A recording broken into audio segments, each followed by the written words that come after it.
Good morning. GHD is pleased to sponsor today's general session on Global Smart Cities Leading the Digital Revolution. With close to 10,000 employees, GHD is one of the world's leading professional services companies operating in the global markets of water, transportation, the environment, energy and resources, and property and buildings. We provide engineering, architecture, environmental, and construction services to both the private and public sectors across 5 continents.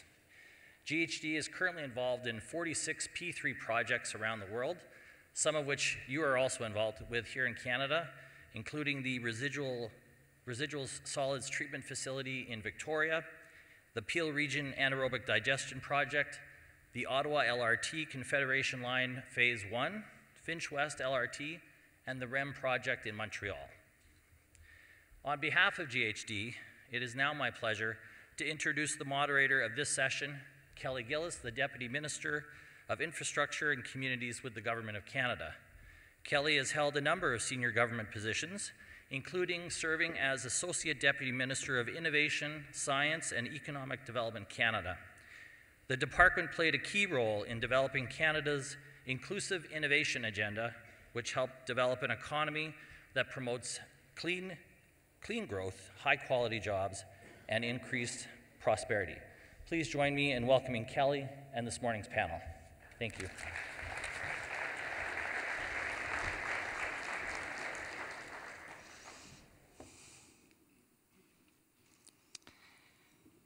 So, good morning. I am very happy to be here. I want to thank C23P for inviting me. I want to thank Mark for inviting me, and I also want to thank him for taking on the role of chair of the jury. It's been, I know, a lot of hard work, but very much appreciated. I'm very honored to be here with 3 distinguished panelists who have a diversified view of smart cities across the globe and in Canada. I've got Pamela Robinson, who is a registered urban planner, associate professor, and associate dean at Ryerson University. I've got Ijjasz-Vasquez, who is senior director at the World Bank. And I've got Gunnar Edwin Crawford, who is from Norway and the head of the smart cities in Stavanger. So each of them are going to be providing some remarks on their perspectives and experiences with smart cities in a few minutes. But before I ask them actually to speak, I thought I would talk a little bit about what Canada is doing. And it's interesting because as we looked at the conference kicking off yesterday, we had some inspiring words from Leonard Brody on the changes of technology from the last few years and what's coming at us over the next number of years. And it's no longer technology on a side, it's really an integration and alignment of really all of the aspects of our life, and certainly an integration in the physical beings of what we're building today and tomorrow. And we saw how SNC-Lavalin is looking at it, technology being in every aspect of how they're planning and building various pieces of infrastructure for the future. So how we look at technology is, I think, a complete integration into what we're building. And when we look at Infrastructure Canada right now, our programs, we have, over the next 10 years, in my ministry alone, $114 billion of infrastructure and investments to be made. And we're looking at it from 2 kind of enabling lenses. One is sustainability, whether that's mitigation, adaptation, or resiliency, or inclusion for our population to make sure that the standard of living of Canadians is rising and prospering over time. So in understanding what those opportunities were, last year we launched something called a Smart Cities Challenge. And it's a bit of an experiment, to be frank. Normally, government decides what problem they're going to solve and are pretty prescriptive on how they're actually going to solve it. And for here, we did not want to do that. We didn't know what the exact issues and biggest challenges communities were facing, so we asked them to tell us. Tell us, what is your biggest challenge, and how would technology and data help solve those challenges? And so what we were evaluating and looking for was replicability. How would that particular problem and solution, because if that community had it, other communities probably had a similar issue. How would technology work from that perspective? empowerment, collaboration. So how are your citizens being engaged in finding solutions to those problems and identifying what those problems are? Openness and transparency. So everything that we're doing, all of our applications, Mark mentioned the 130 applications, they're all on our website. So you can see what communities across the country are seeing as their biggest issues and how they propose technology to solve those issues. And we didn't want in government to actually evaluate what those winners would be, and we've got prizes that will be announced likely next spring. We wanted juries of experts like urban planners and engineers and people who specialize in climate change and representative of the country geographically, genderly, and from indigenous populations to evaluate who would be receiving those prizes. But it's not really the prizes in the end that's the biggest benefit, it's the process of undertaking engagement in a different way to understand what are those opportunities and how do we bring technology in to solve problems of today and tomorrow. So when we look at that, we've had communities as small as 180 people to our largest communities apply for these prizes and be part of this particular process. And almost 20% of our communities have been either Indigenous recipients or partnering Indigenous and non-Indigenous together, which is a really great way to look at how we build working together and new partnerships. So as you're looking at your businesses and partnerships and thinking about sustainability and emissions and green and ways of building trust in the community, I think these are some examples that we can learn from today. Now, Canada is still at its early stages. We're going through our first round of this particular challenge, and we'll do a couple of more after this one concludes. So I'm going to learn a lot from our panelists today. And of course, we have right here in Toronto, Toronto waterfront, and looking at what it's doing in redeveloping some of the land and the work that's been a part of a large engagement in this particular city. So I will ask each of our panelists now to speak for a few minutes about what their experiences are on smart cities and what we can learn from it as we're bringing technology into some of the work that we're doing today. So I'm going to start with Gunnar, then I'm going to go to Edie, and then I'll ask Pamela to speak. So Gunnar, what's your perspective from Norway? Yeah, thank you. I've been doing this job for a whole year now. I'm fairly new in the public sector, coming from the private sector, doing innovation, IT, those kind of things. I was tasked with trying to break down the barriers in a municipality in the city of Stavanger. So we had this opportunity to make this smart city office. And it had actually been like a 2-year job making this strategy document, this roadmap as we call it, of the smart city. And that's sort of my work description. The nice thing about this is it's been co-created with the citizens, with the private sector, with the academia. So around 250 participants made this whole roadmap, developed the whole roadmap. So this was what I was given like 1 year ago.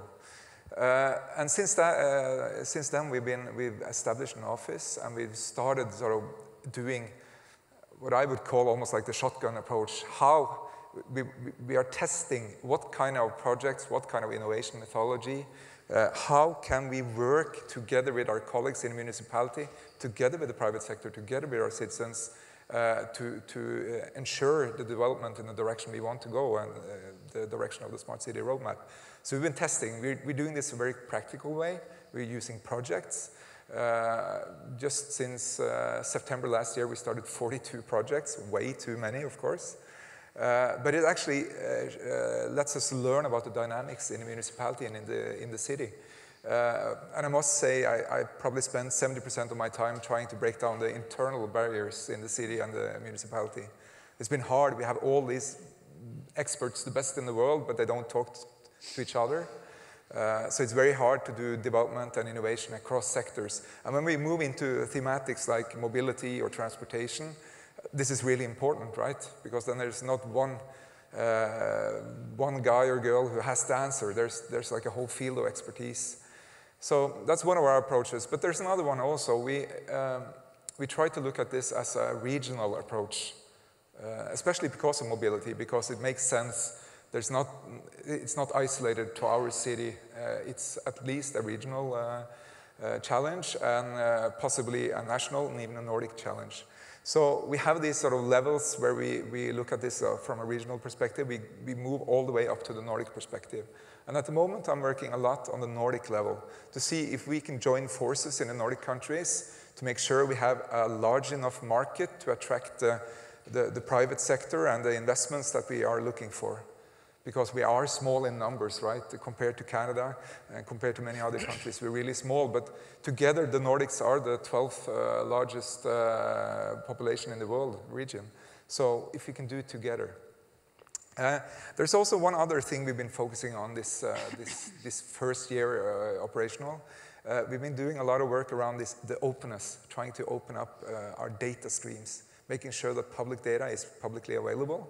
Everyone should have it. We do this for two reasons. So one is to be transparent, so everybody can look at what we're doing.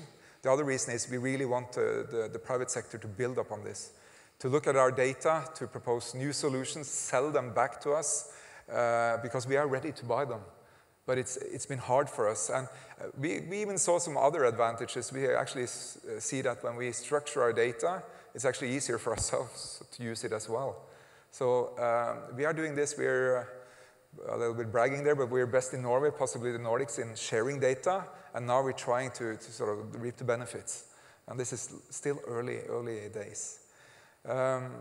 Yeah, and we also done some small infrastructural projects since we started. We have established a regional LoRaWAN network. It's a radio network. For those of you who are not technical. And we did this sort of the wrong way around. We just decided we'll do it. We didn't check with the needs that all the service designers would say we had to do. We knew there would be some possibilities showing up. So we established this regional network, and we did it in cooperation with two private companies, three-part partnership. After a year in operation, we gave it away to the private partners, said you can operate this on the behalf of the city. It made sense. There's a lot of development going on top of this network, and there's all my colleagues in the municipality now, most divisions are actually doing sensor projects at the moment. How they can sort of be more efficient in their day-to-day work. It could be anything from air pollution sensoring to like manhole sensors. It could be sensors for counting our bicycle rides. It could be counting the cars, right? So this is one of the ways we are establishing like infrastructure for innovation. We don't really know what it will be used for, but we know there's a potential. So I'll stop there, but many things happening in the first year now. Well, thank you very much. And after our speakers have given opening remarks, please use the app for questions, and we can address some of the burning questions that you might have. Edie. Thank you. Kelly, let me start a little bit by a description of what the World Bank is. For many of you may not know, we are like a cooperative bank owned by governments all around the world. In the urban space, we currently work in about 110 countries, and at any given time, we're working between 500 and 1,000 cities, putting investments of about between $10 and $20 billion a year. And for us, smart cities is something that our clients are asking all the time. What is this new thing? How can we jump into the bandwagon? How can we get ready? And there's 100 definitions of smart cities. And instead of just obsessing about what's the right definition of smart cities, we really try to begin looking at where do we see that it has been working well and where it's not working as well. First lesson of experience, technology alone doesn't solve anything.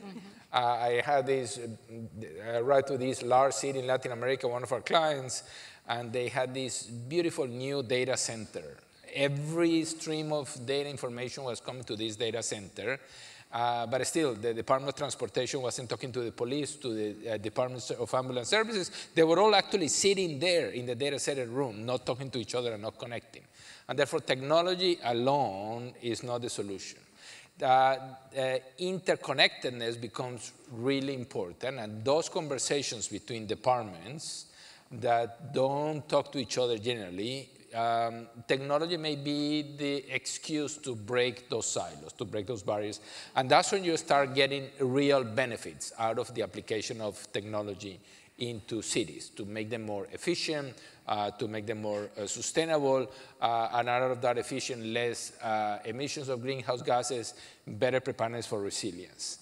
The third lesson that we have seen is that the real disruption of these technologies doesn't necessarily happen at the technical level between the technology and the specific department, but that's when the relationship between citizens and cities change in a radical way. And what used to be just basically a process of electing officials every 4 years becomes a two-way interactive communication of what citizens need, what cities offer, how do they co-create solutions into this process, and going beyond just the open data, but actually processing and pre-processing a lot of that data so that citizens, no matter what their educational level, can understand that process. And therefore, for us in the future, even just having them on a website is not going to be enough because many people may not be able to read or understand what is out there. The ability to have it in video transformation, the ability to have it in maps, the ability to have it connected to NGOs and to civil society organizations that are able to use that data, appropriate, and being able to become better interlocutors with the cities, become the real transformation of this process. Finally, something that we are struggling a lot is to figure out how city governments and national governments become better at adapting to the rapidly changed technologies that are coming at them. Because if they get too obsessed about a structured technological solution, by the time that they do the procurement, the process, the implementation is already obsolete. And therefore, the institutions are facing the challenge that these technologies are coming at them from different places, and their ability to understand what is the objective, the ability to interact with the private sector and having structured PPPs that are very adaptable, which they are very different from the old PPPs where you had, I want a water treatment plant, these are the specifications, this is what I can buy, these are the subsidies deal, to one that is a very dynamic set of interactions to bring new technologies and to adapt, to find new solutions, to create with the civil society in completely different ways. I think it's an important challenge for all of us into this process. Then finally for us, we're trying to have a lot more structured alliances in the World Bank and with cities to be able to have better data and better platforms so that in communities, neighborhoods, cities, and territories are able to connect and to aggregate data, to share that information, to be able to use it for very practical solutions. So in short, for us here in the World Bank, working with cities around the world, smart cities is an integral part of what we want to do. It's not the technology itself, it's the way that the technology can disrupt the institutions of the cities so that they can become far more efficient, better prepared for the disasters of tomorrow due to climate change, being far more inclusive into this direction. I'll finish with one final thought, and that is our corporate objective is to help eliminate poverty by 2030, and making sure that prosperity is shared among cities and countries and the like. And therefore, the normal thinking is that, yes, you bring prosperity and everybody, the rising tide of prosperity will bring everybody, and the reality there is not. And there are a lot of excluded groups that are left behind. And technology can either reinforce that exclusion or make sure that they get integrated. And therefore, if cities don't begin to think when they're looking at these smart city solutions from the beginning on people with disability, on the old citizens, on the young citizens, on those that are coming from rural areas that don't have the same ability to understand these concepts, if those systems are not designed with those exclusion barriers in mind, the retrofitting later on is just not only more expensive, but actually it reduces the economic opportunities of those excluded individuals, and therefore the ability of the city to take on their talents and take on their abilities for further economic growth is hampered. Thank you. Thank you. Pamela. Good morning, everyone. I'm Pamela Robinson from Ryerson University School of Urban and Regional Planning. The work that I've been doing with my colleagues at geothink.ca, which is a research team of academics and practitioners across Canada, for the last 5 years has focused on working with Canadian municipalities to help them embrace open government principles and predominantly work with open data. And so your conversations earlier about open data were interesting because one of our earliest findings was that the biggest users of government open data were other people inside governments. And so government staff were going to their own open data portals to access data that they couldn't get from their colleagues any other way. That work evolved into starting to focus on smart cities. And so I have 2 funded research projects right now, one that asks the question, Canadian smart cities, smart for all or only some? And so to pick up on your equity issue, one of the things that we're looking at, and this is my lens as a planner, is that when we lay smart city technology down, is it benefiting the whole city? Are some people being privileged? Are other people being disadvantaged? But also, whose data is being collected?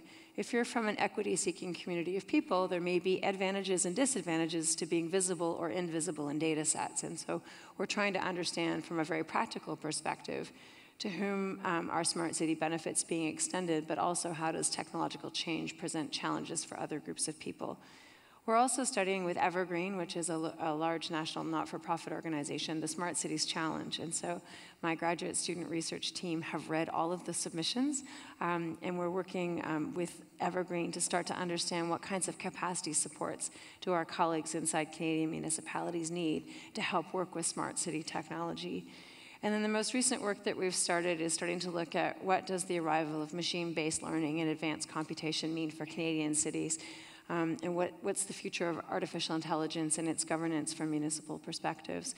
It's a really complicated challenge. Municipalities, as some of you may know, it's much easier to buy photocopiers and Zambonis than it is to procure machine learning software. So we're trying to help our municipal colleagues get ready for the wave of technological change that comes.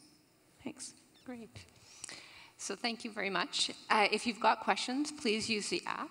So we've heard different perspectives from Norway, from the Nordics, the developing world, and then from Canada in supporting kind of where we want to go. Gunnar, can you talk a little bit more about your roadmap and how did you build citizen engagement and prioritizing what was important to them in advancing the smart cities? Yeah, so the development of the roadmap was done through sort of open workshops and some targeted workshops where we invited special people or groups.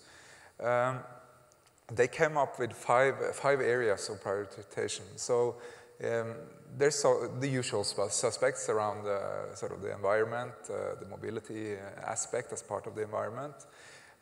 We do, one of our tasks is to work with health, like health prevention. So not sort of the medical core of health, but more the preventive side of health. We have also an area where we are tasked to introduce learning technologies at as early as possible, early stage in the schools. And there's also governance as one of the deliverables. So it's quite a wide spectrum, but there's actually one that's really unique, and that's urban art. So of the 5 topics, the art was added, and I'm guessing it was added by the citizens. And for me, it's really nice because it's very specific. It asks us or tells us to make sure that there's infrastructure for art. There's solutions for presenting art, so out in the city, out in the municipality. But I want to turn it around because I want to bring the artists, people from the cultural sector, into the other projects to be able to speak more with the heart and the creativity of the brain, so a different way of working. So this is where one of those places where I'm turning a little bit around the roadmap, trying to find a slightly different direction. But we are doing some very specific things when it comes to citizens' involvement. So we made like a co-creational house for citizens, our open house where they can come and join us into projects, and we invite them in. Actually, it says in the roadmap that I shouldn't do any projects if it's not for the citizens, first of all, and it should be together with the citizens, and that's quite challenging.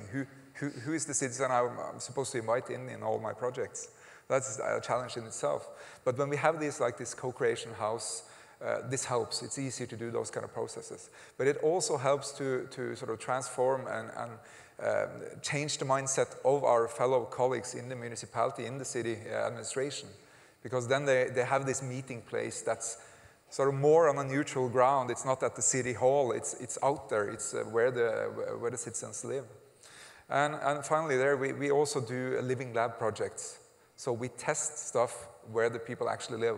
Actually, we have two types of living labs. We have what I would say is the proper living labs where people live, and we have the slightly more like business-related private sector living labs in industrial areas where we test things together with the local businesses. And this is where we really get close to our citizens, because then they give us a lot of feedback. They might even be opposing what we're trying to do, right? So you have the continuous feedback. Yeah. Thank you. I think building certainly, trust and engagement and empowerment of the citizens, because, Edie, you said it's not technology for technology's sake. It's really about solving, a social or an economic paradigm within a particular community and allowing those who are, living that particular issue to be part of the solution. And so as we're looking at inclusion and in making sure that all facets of your society have a voice, you've talked about not necessarily, sometimes there's barriers.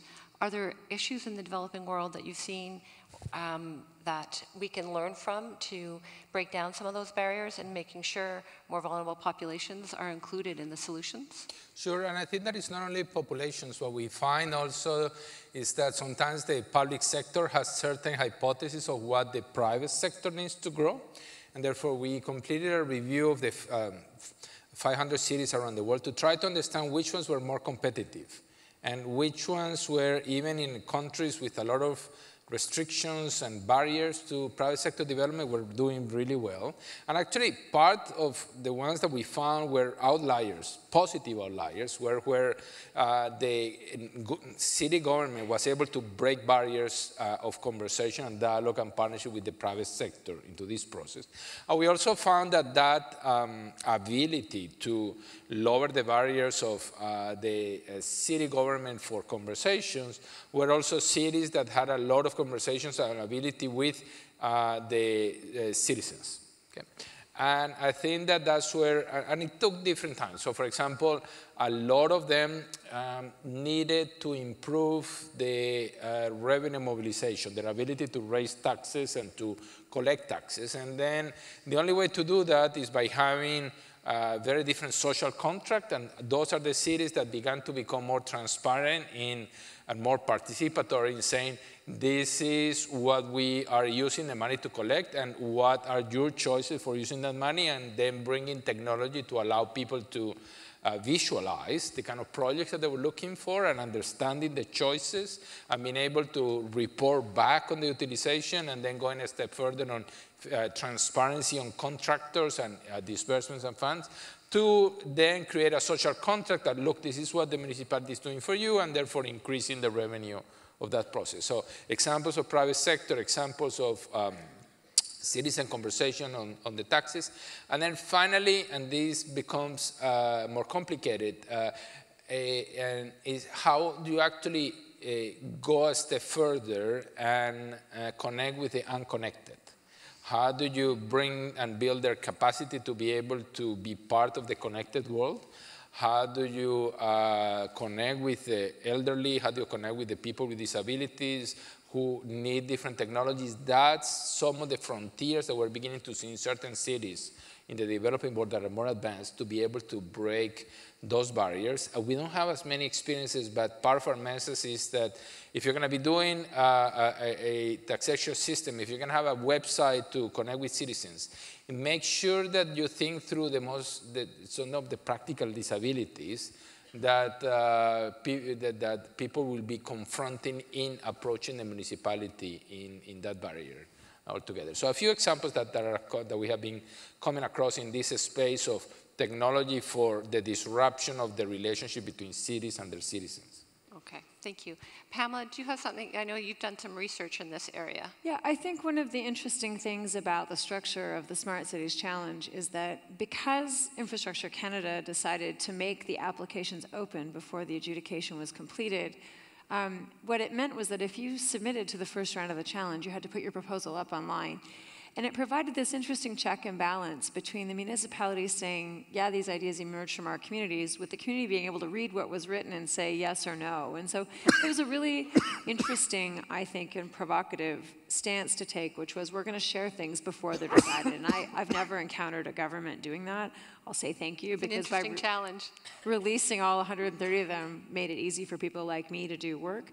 I think one of the interesting challenges, and I think it's a really productive challenge that's emerged by looking at, especially the 20 finalists who've been selected, is that there's a bit of a tension that's created, I think, between the desire for these projects to emerge from places so that the technologies that are being proposed are supposed to respond to the needs of the communities, which is really important, so it's emergent. But then on the other side, there's this hope that whatever happens in one place will be reproducible and effective somewhere else. And so trying to learn lessons from other smart city projects is a really interesting challenge, because if they're deeply rooted in the places where they came from, it kind of has to be smart city-ish. So you have to borrow the spirit of it, but not necessarily the letter of it, because there are interesting things, like we joke inside my research team that if you redacted all the names of the municipalities, we probably could have guessed which ones came from which places, because some of them are very tightly aligned to the data and governance ecosystems of the places that they came from. Interesting. And Gunnar, you wanted to add something? Yeah, for us it's extremely important to do this copying, right? Try to avoid inventing the wheel again and again. And I have to say, I have a neighboring city called Sola in our region, and they have a copycat prize they give out every year. So if you have copied a solution from another city, then you are able to win a prize. And I think it's kind of beautiful, because this is a good way of spending public money, right? Mm-hmm. And that sort of brings me into the other field, because we need to start learning, so we need to be transparent, tell the other cities, the other municipalities about what we're doing. We need sort of good platforms for sharing, and try to avoid the same mistakes, because there will be mistakes. I'm trying to convince my politicians that it's good to also be doing like fail fast in a public sector, and they're not quite sure about that. They're fairly positive, but I haven't failed big yet, but just wait, I will. But it's important, because this is the only way we can test the new things coming out. We need to be able to test them, and we need also to be responsible and tell about it when they fail. And if I may jump in, because yes. part of one of the functions of us as an international organization is to be able to facilitate that transfer of knowledge between cities into this process. And what we have found is that the most complicated part is to document the failures. Because a lot of those processes take 2 steps in this direction, doesn't work, take in the other direction. So we have partnership, for example, with the cities of Singapore and the cities of Yokohama. And one of the most difficult part of the partnership was to be able to make them comfortable to tell them the mistakes they made along that process, and to develop a methodology that allows them to say, look, we tried this way, it didn't work because A, B, and C, and it may not work it may work in your place, but understanding the reasons of failure becomes truly, truly important. The second is to be able to, and this is something that we try to get with the Indian government in our support of the Smart City Challenge, is to have a commitment that the cities document the stories, because with the movement of government officials, nobody has that discipline to log what we see that is happening. And these projects may take a year, 2, 3 down the road, and people may only see the final results that are so beautiful. Other cities try to copy, and turns out that it doesn't work, and you don't understand what were the reasons and the rationale for all that process. And I think that documentation becomes an important part of sharing the knowledge and speeding up the process of copycatting in a way. And I think this focus on failure, it's interesting in the context of the Smart Cities Challenge, because there's only 20 finalists, but then there are over 100 people who weren't finalists. And so even the language of how you refer to the people who didn't make it to the finalist pool, I mean, they're not losers. They're just people who didn't make it to the finalist pool. But what's interesting in there is that originally what we thought was we wanted to convene the people who didn't make it to the finalist pool. And what we're thinking now with our next step in our research project is, instead of convening them, what we want to follow up and understand is, to what extent did the Smart Cities Challenge light a spark or ignite opportunities to continue the work even absent being in the finalist pool? And I want to pick up on the documentation piece. One of the interesting challenges, especially for the folks in the room who work on the private sector side, is that If there's government pressure, I love this copycat award, for municipalities to be able to reproduce solutions from other places, your business models are going to need to accommodate and anticipate being open and sharing code and sharing access to the processes that you use. Instead of keeping it proprietary, building it for one client and then reselling and recouping your profits over time. And so that's going to be an interesting shift, I think, in public-private partnerships. We talk about government being open, but I think there are going to be increasing expectations and obligations for private sector partners for openness too.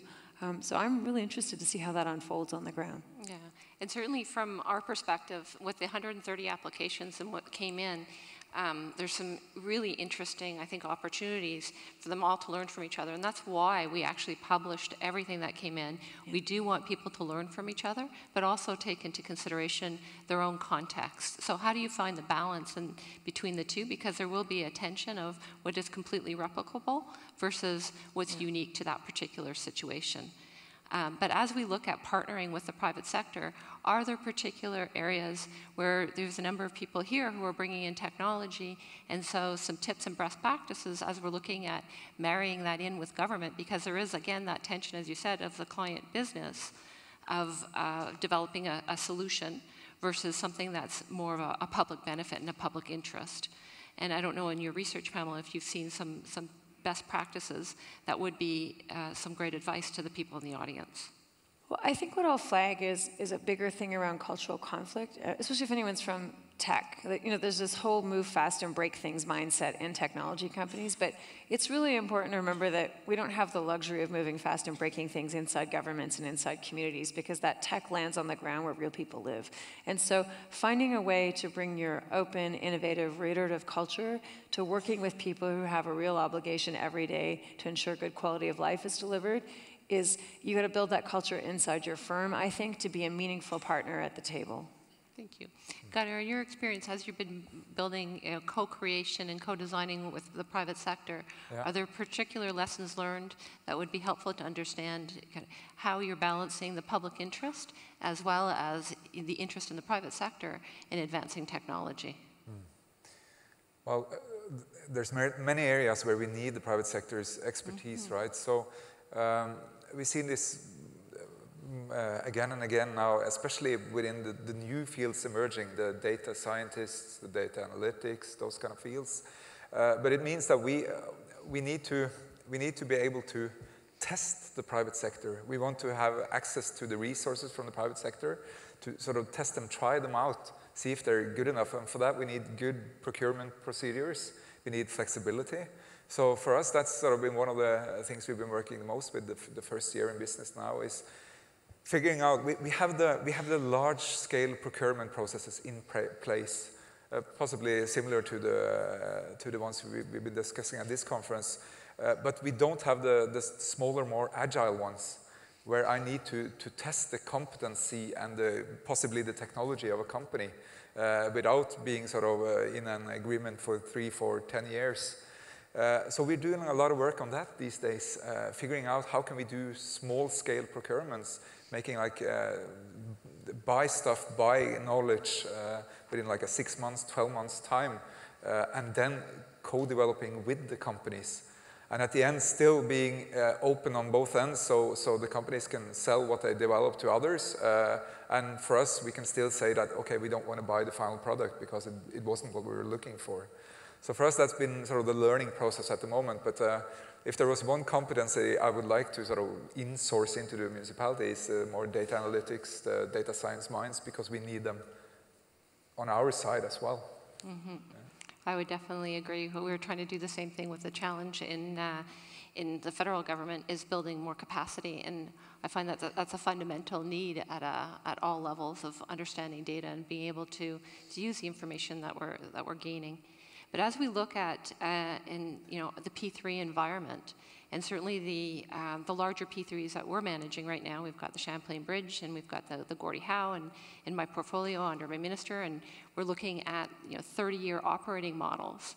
So, and that's a long time. When we saw, yesterday, Leonard talking about what's happened in the last 10 years and what's going to be happening in the next 10 years, are there views and thinking globally on how do we look at the long term and the short term? Because there's a tension there in the dynamics of what you're contracting into and the expectations versus what technology changes.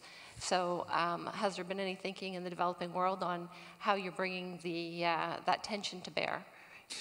I think that one of our constant fears is to make mistakes in terms of advice on technology. And one of the examples that we use was one of our projects in India, where we were looking in the early 90s at the use of, at the last mile extension of telephone poles, because the ability of rural villages to have a phone to connect was really, really important.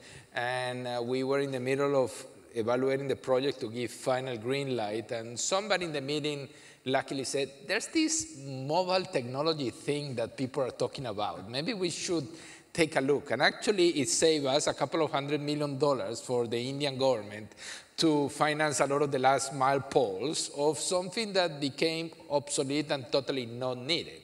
So I think that, that took 10 years for India into this process. The acceleration that is happening with technology is something that for us as an institution, we're precisely in the middle of thinking it through. Okay, so there are infrastructure investments, concrete side, that yes, they may have longer time lives, and you have to be careful because the lock-in effects of those investments are radical, especially for the efficiency of the city and the climate dimensions of the city. A city that sprawls, a city that makes mistakes in terms of locations of certain infrastructure can lock in itself not only for years, but for decades on certain, for example, high carbon development paths. But even with the concrete on all top of it, the ability of having rapidly changing technologies, improving the efficiencies of that hardcore concrete-based solutions becomes really important. So for us, we finance a lot of rapid transit systems in developing cities, and technology allowed us two things. One, one of the real challenges was that these cities were having informal buses running around, operated by informal bus drivers that own 1 or 2 buses maximum. How do you make sure that there's not a revolution in the city because you're transforming and moving that?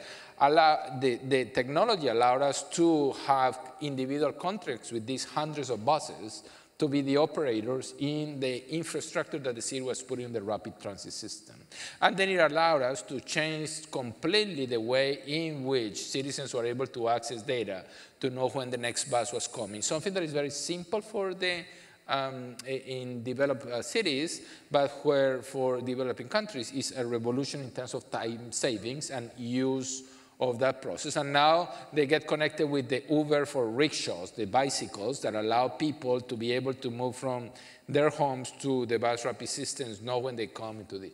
So the infrastructure, the concrete that is going to last 10, 20, 30 years continues to be a fundamental part of the process.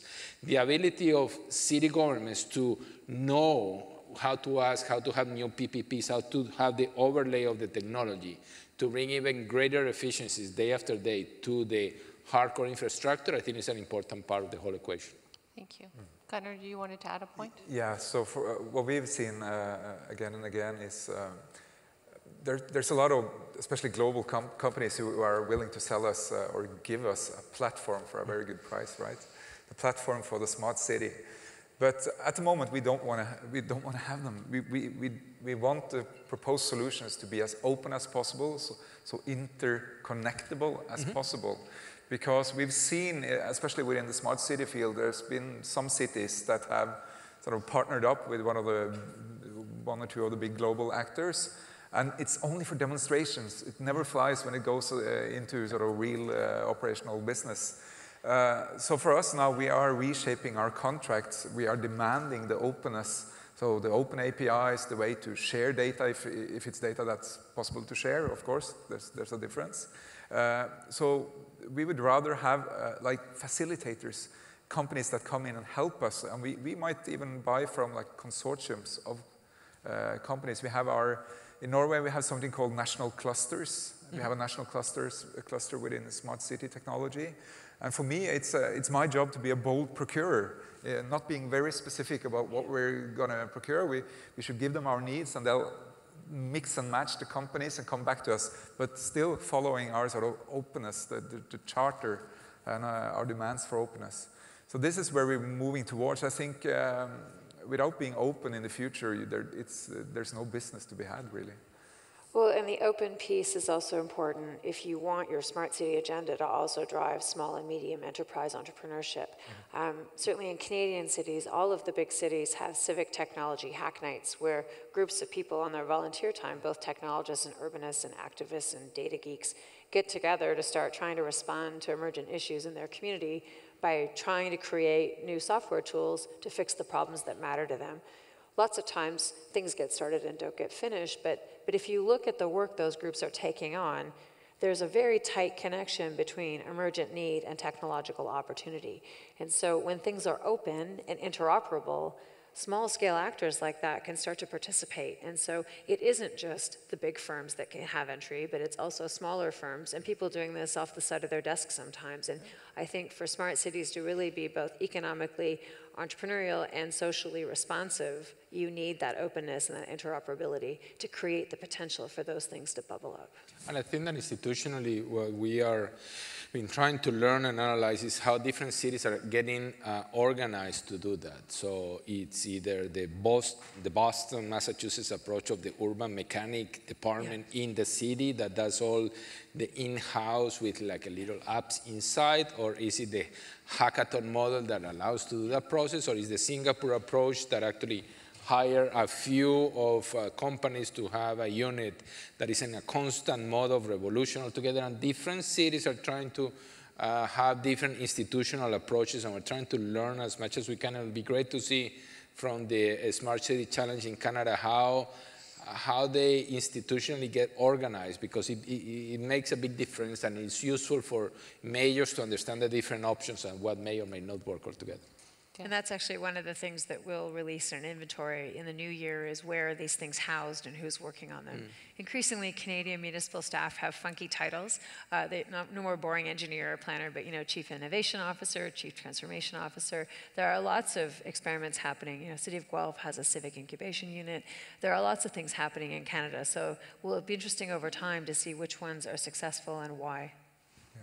So we're coming to the end of our session. Just before we conclude, I would just like to ask each of our panelists for, as we're looking at technology and technology coming and making sure our society can prosper and all facets of our society can prosper, trust is a really big factor in smart cities. And how are you going about thinking about trust and citizenship, and what are some of the best practices that we can either learn from or failures that have happened that we can avoid that particular pitfall?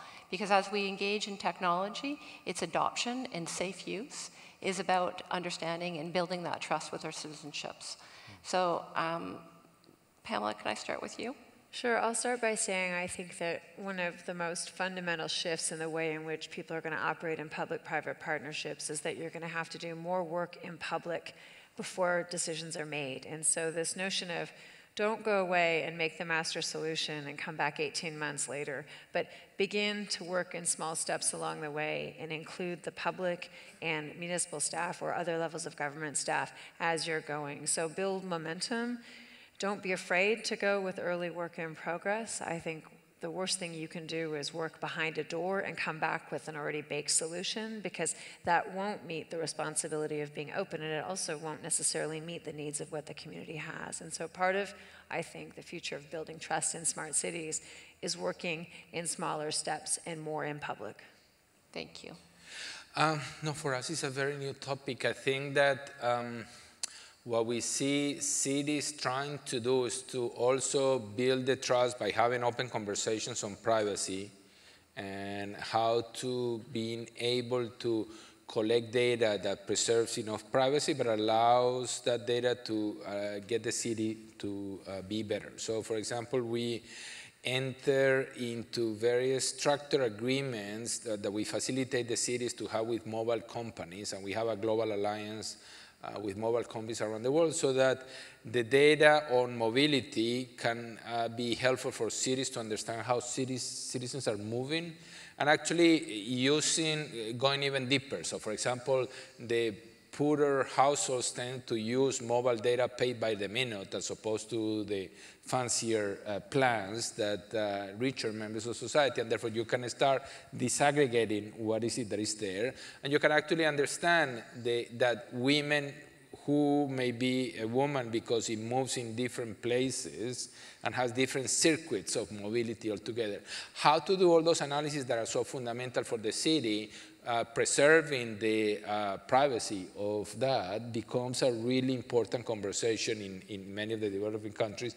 And we're learning from all of you that are where the whole issue of privacy becomes really important. And it's going to be even more critical as smart cars begin to interact a lot more with the networks and having massive amounts of information back and forth, and the privacy boundaries become really important in order to be able for the city planners, the companies that are trying to make the city more efficient, use that information in better and practical ways. So open conversation about the privacy becomes a critical part of the trust dimension.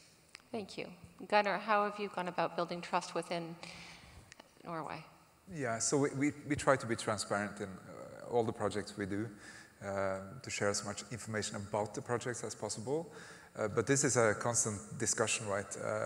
We're the public, we're the city of Stavanger. We maintain and operate the data of our citizens, and we need to be able to, we need to be trusted, right? This is one of our sort of big concerns for the future, because when everything is digitized and digitalized, all the processes and everything around it, there's only like one drop of untrust. When people start not believing our data and what's going on, then it will all erode, almost like. That's sort of the scary picture of it all. So we have to be very careful in the way we handle the data side of it all. We are doing one very specific project at the moment. We are doing this, it seems like a very small kind of quirky project where we are doing like a tour app. There's tons of them, so that's not new. But this time around we do it together with a private company, and we are trying to bring our citizens along to share data. And they share the data into like a cloud operated by this private company. And already there's so many people who are afraid, right? The whole idea is that it's like a reverse Facebook. So you own your own data. It's traceable. If you want to withdraw, you can get your data back. And we are testing this together with a private company just to see, is this a model for the future, for the municipality, for the future? Could we do the same for our citizens? Could we make it, the data available so you could actually bring your data from one city to another? Could we do those kind of things? So GDPR, which is a big thing in Europe, it actually helps us, right? We think it's a positive thing, but it's tough to handle. So we are actually attacking this head on. We are proposing projects that there's a lot of debate around, but just to learn, and that's the whole clue. So we have them in a safe environment to learn, but of course it's a tough sell to the citizens. So we are working on this. Thank you. I know in Canada that's certainly an active conversation right now in data control, data governance, privacy, and then certainly at the foremost, you know, at the nub of what we're looking at and how we're considering different projects, and it'll be an active conversation, I hope, in a very public environment. So I want to thank you for sharing your views on smart cities from a developing world, a Nordic world, and from Canada, from a research expertise environment. And please go to our website, look at our applications that have come in. You'll see a number of challenges that citizens in Canada are looking for solutions, and that you may be able to provide. And certainly Mark is actively engaged in the jury, and we'll be having our 4 finalists selected later in the spring. And certainly for those who live in Toronto, Toronto Waterfront is continuing to be an active conversation. So I thank you for sharing this hour with us, and thank you. Thank you very much.